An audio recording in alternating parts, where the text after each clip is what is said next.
Okay, this is really weird.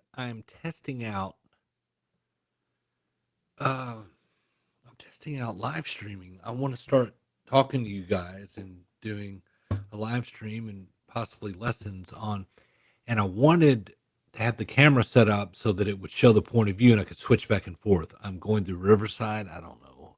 It's not recognizing that camera right now. And this is just going to be awkward, isn't it? Trying to do it like that.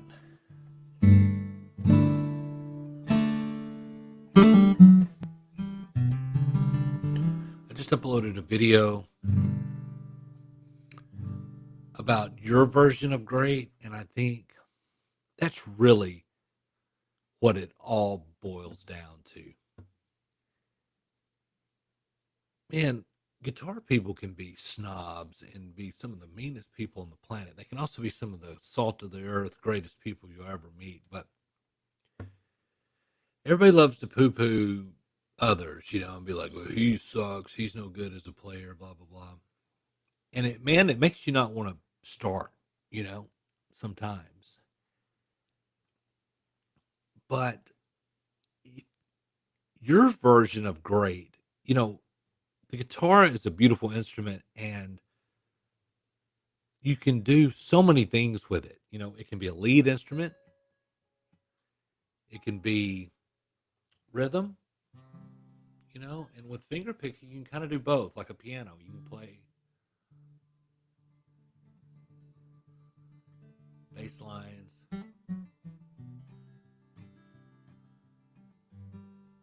and melody lines at the same time. It all depends on what you want to do with it, man. And this is so overused, but it's about the journey. It's not the destination. Yes, I know that sounds like crap because it's like, well, I want to be, I don't want to just suck forever. I want to enjoy playing the guitar. So it is about the destination in that sense. But really, you're not going to come out of the gate just fluent in anything that you try new. And there is, as I'm getting older, there is joy in the learning. Um, I've been playing guitar since I was 12 years old. I put it down when I turned 16 or so, and I picked it back up at 19. And it was, I talk about this in the new video that, it was it wasn't grunge per se. Nirvana ended up bringing all these independent bands into the spotlight, like the Lemonheads, Buffalo Tom, Juliana Hatfield. I liked Nirvana. I really loved Siamese Dream by the Smashing Pumpkins. That's about as heavy as I got because it was so melodic and beautiful and heavy. But I really gravitated toward the acoustic style stuff. And then I discovered Elliott Smith around 97, and then all that changed. But I'm a big fan of Jeff Buckley. That's him behind me. Um, I just wanted to do my version of what they were doing. That was the big, everybody was trying to get on a major label and do the things. And I just wanted to write songs, man. And this came all the way from when I discovered my mom's Beatles records. Um, I just really wanted to write really cool guitar based, organic sounding, whether it be acoustic, electric. I wanted it sounding like a band, or at least if solo, it's why I got into finger picking. I just wanted it to be, organic. Things like, Ryan Adams, Bright Eyes later, um, Iron and Wine, which really were influenced by Elliott Smith. But I just loved that indie scene. And so I picked the guitar back up and my main goal was trying to write songs. In order to write interesting songs, I ended up getting better at guitar um, than trying to play live. I wanted more than just trying to sing. I didn't have a band, and I didn't want to just. I couldn't get gigs for one thing. Just I could play open mics, just sing to some open chords. I'm in Jackson, Tennessee. Okay, man, I'm in between Memphis and Nashville. This is the home of Carl Perkins. you can throw a rock and hit a guitar player in this town. We grow them here. It's not like Nashville where they transplant, they come here.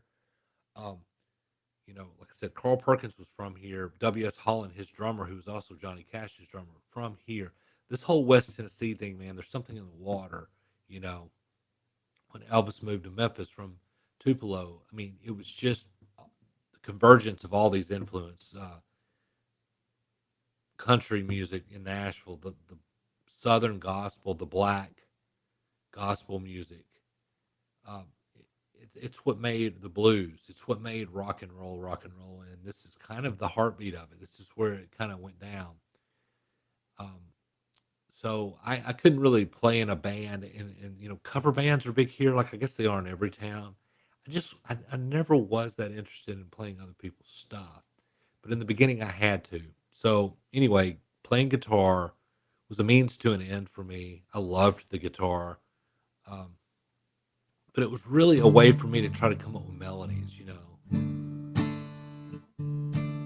I wasn't talented enough to just come. These people who say they just come up with melodies in their sleep or something without any musical. I needed the guitar to guide me. Oh, oh, oh,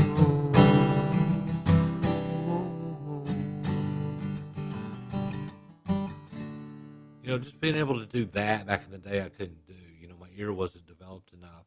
But that's kind of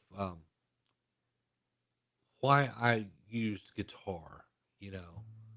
And then you kind of do both. You work on your singing, you work on your lyric writing, you work on playing and singing at the same time. If you want to incorporate finger picking into that, you work on that. But in different that process of pulling different things to work on, guitar is always right there, and you want to be better. I did. I wanted it interesting. If I was just going to play by myself, you know,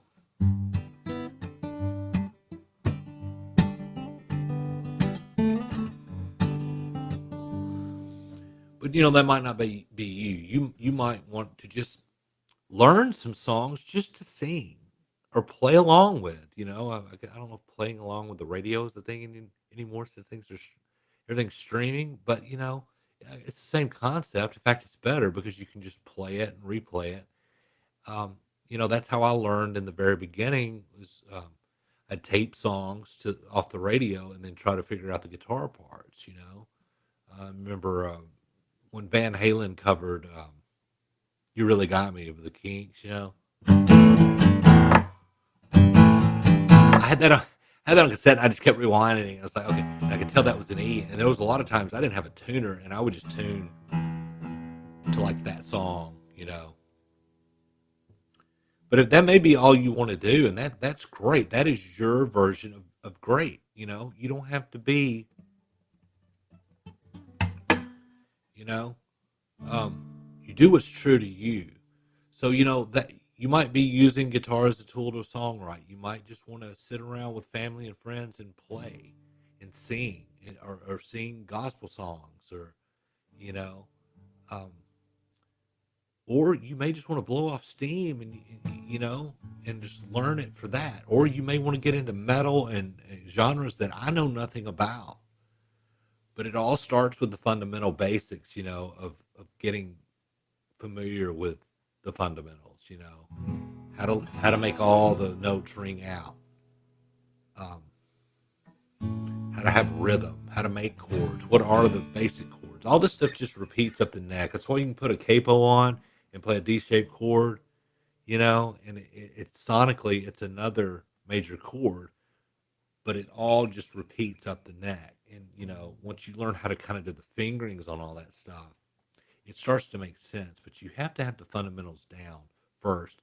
And I said in that video that I just released, that you have to have the guitar in hand. All this learning is great, and here I am online talking to you, but you have to put it in your hand. You have to put the guitar in your hands and get used to it. It needs to be an appendage, right? I used to sit a lot and just with the guitar or with the TV muted, and I'd just sit there or turned way down low and kind of watch a show. And I just kind of took all the things that I knew, which wasn't much, you know, it was just some chords and just piddle, you know, and every once in a while you would stumble across a new something. Because you know, I said in that video, and watch that video, by the way. I don't know if this is going live to YouTube. I was just testing this out on Riverside. If it goes live, I'm probably just going to leave it. But watch the video that I just released. Your your version of great's in the thumbnail. I can't remember what I actually titled it now. Finding your sound or something like that. You know, I talked about how there's this new song, and I've played it in a couple of YouTube videos. I just have a guitar part.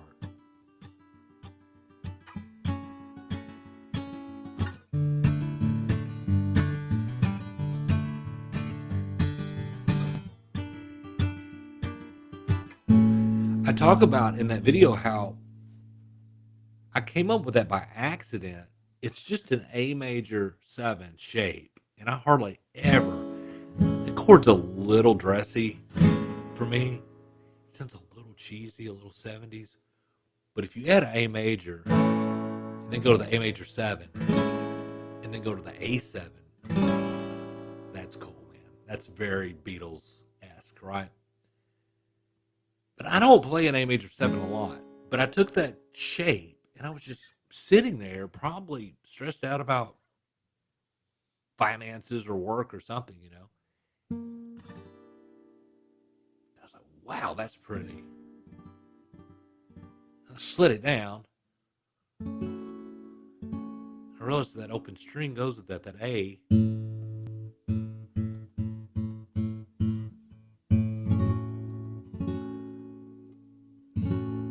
And it'd go right into that D sus2. Well, I'm a finger picker, so I immediately went.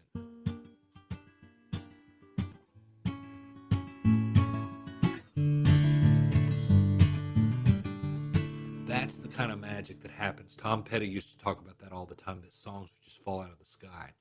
If you know these fundamentals and you know these basic things, and you always have a guitar, and I don't mean always have it.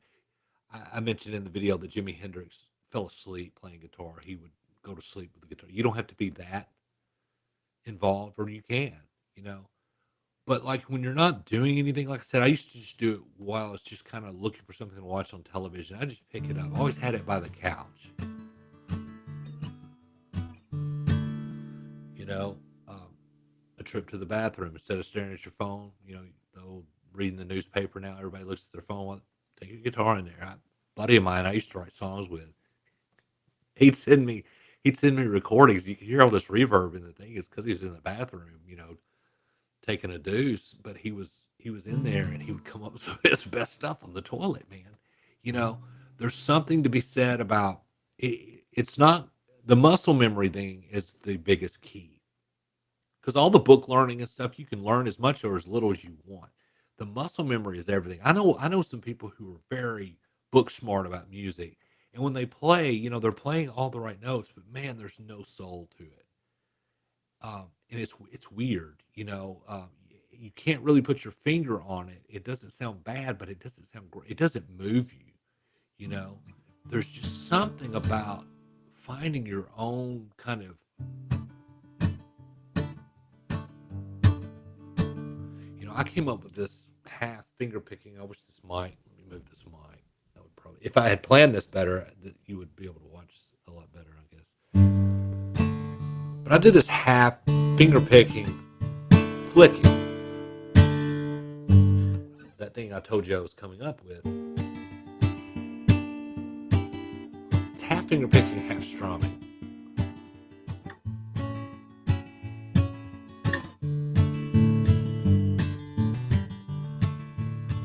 I didn't invent that, but that's kind of my style, and I came up with that. You know, just always having the guitar in my hand, and you know, finger picking kind of morphed, and I'd be playing half finger picking, and then I'd go to just strumming. Of course, you don't have a pick in your hand when you're finger picking, and then you kind of found a way to do both. You know, you could.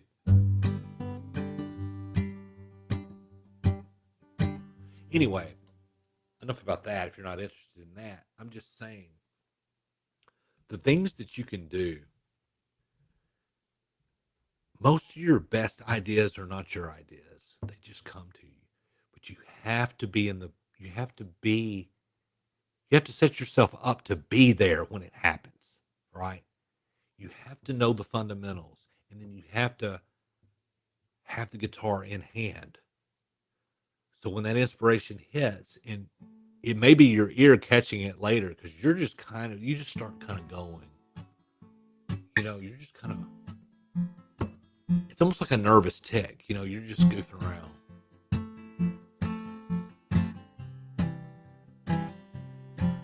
And then all of a sudden, your ear I hear what you were doing. Whoa, what was that? And you do it again. That's magic. Anyway, guys, I'm rambling. This wasn't prepared. I don't even know if this is going live out, but if it does, I'm just going to let it flow because it's my channel, right? I'll do whatever. Guys, if you need help, if you want more of these, like where I really prepare and you come into the chats and ask questions and do all the things, and I'm still on Riverside. Let me see if this thing's even, this may not even be going live. Hang on.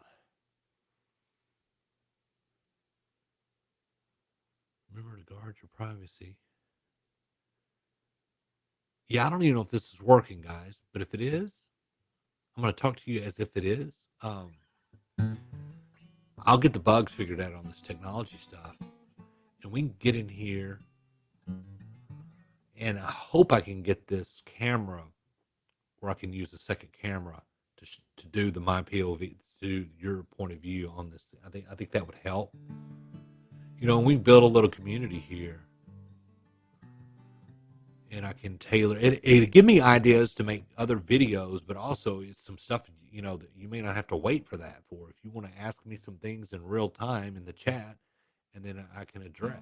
And if I don't know, I'll look it up and I'll make a video, or we'll address it in the next chat. I don't really know. The sky's the limit, really. But anyway, guys, I'm just gonna kill this thing right here, and because I don't know if this is even working, but I'll keep doing it if you want me to.